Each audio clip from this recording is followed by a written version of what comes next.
Racing to the 2025 Kentucky Derby, and let's get an update. Festival 45 at Tampa Bay on Saturday, and an exciting winner, Owen Almighty, going wire to wire.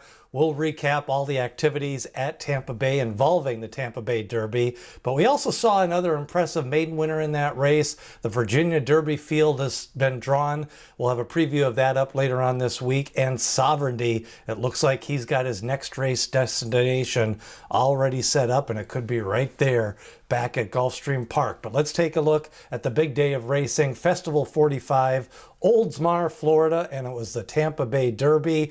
Met about 15, 16 people that regularly listen and watch the show. It was good meeting everybody.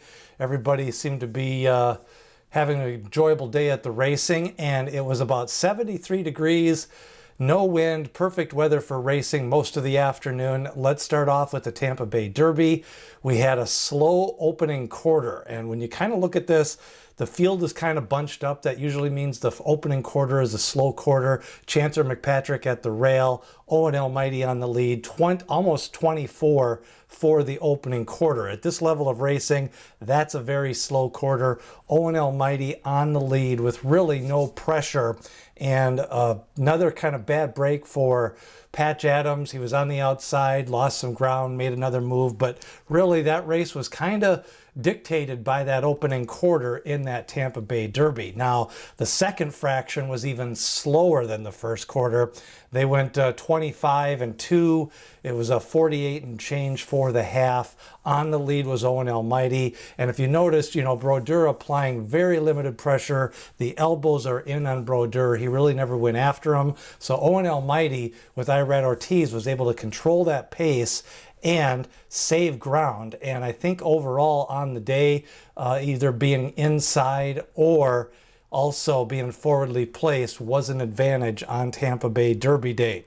Now we go to the stretch run. Owen Almighty, he ran that final quarter and final eighth pretty fast, sub 6 seconds for the final 16th. Owen Almighty kicked away. Nobody made up any ground down the stretch. Owen Almighty wins the Tampa Bay Derby.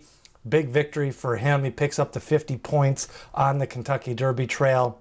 Now, Chancer McPatrick, who was kind of closer to the pace than normal with the blinkers, he ended up picking up 25 points for second, 15 points for Hill Road.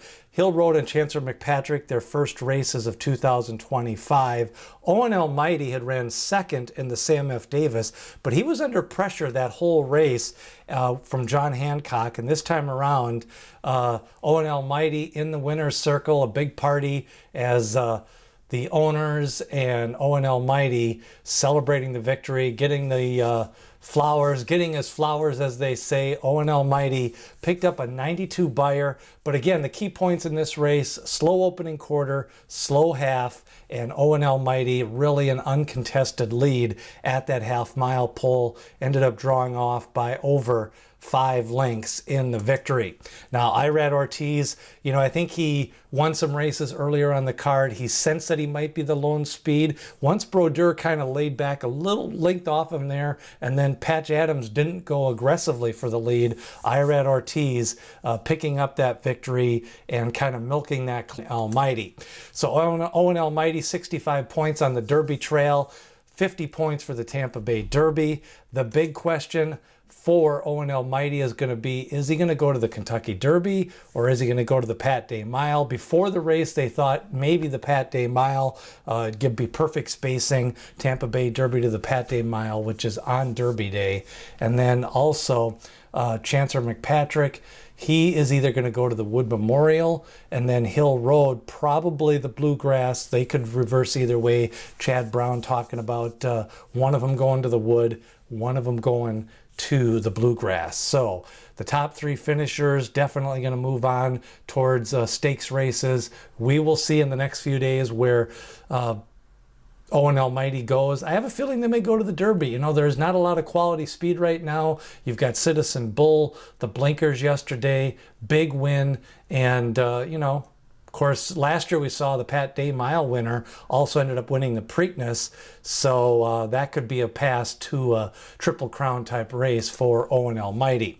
Now, earlier in the card, we saw Accelerize win his debut. Big win for him. Irad Ortiz rode 9-length victory, a 91 Beyer, 7 furlongs and 121 and change. So the track was fast on Saturday. We did see a new track record and stakes record with Skippy Longstocking winning that Challenger Stakes for the 3rd straight year.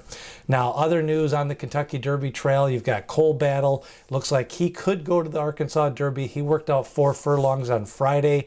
Lonnie Briley, the trainer, is still going to make a decision as we get closer to the Arkansas Derby. But it really is 2 options, running the Arkansas Derby, then the Kentucky Derby. He's already got the points. Or do you train up to the Kentucky Derby and kind of let the chips fall where they may on the first Saturday at Louisville? Now, Gaming, he worked out 6 furlongs on Friday. He has been entered in the Virginia Derby along with American Promise. We got Rapture, a nice field set up for the Virginia Derby. We're going to have a preview of that race on Monday. And then Sovereignty, he is going to be pointing for the Florida Derby. Trainer Bill Mott announcing that he's about 95% sure that the Sovereignty's next race will be the Florida Derby. Now, of course, he won the most recent prep, the Fountain of Youth. That Beyer speed figure was a 95, and the 2nd place finisher, still no word where some of the other runners from the Fountain of Youth are going to go, but we'll see here in the next few weeks. Remember, they've got a couple of other horses that have been pointing for the Florida Derby as well. Possibility that the 3rd place horse could run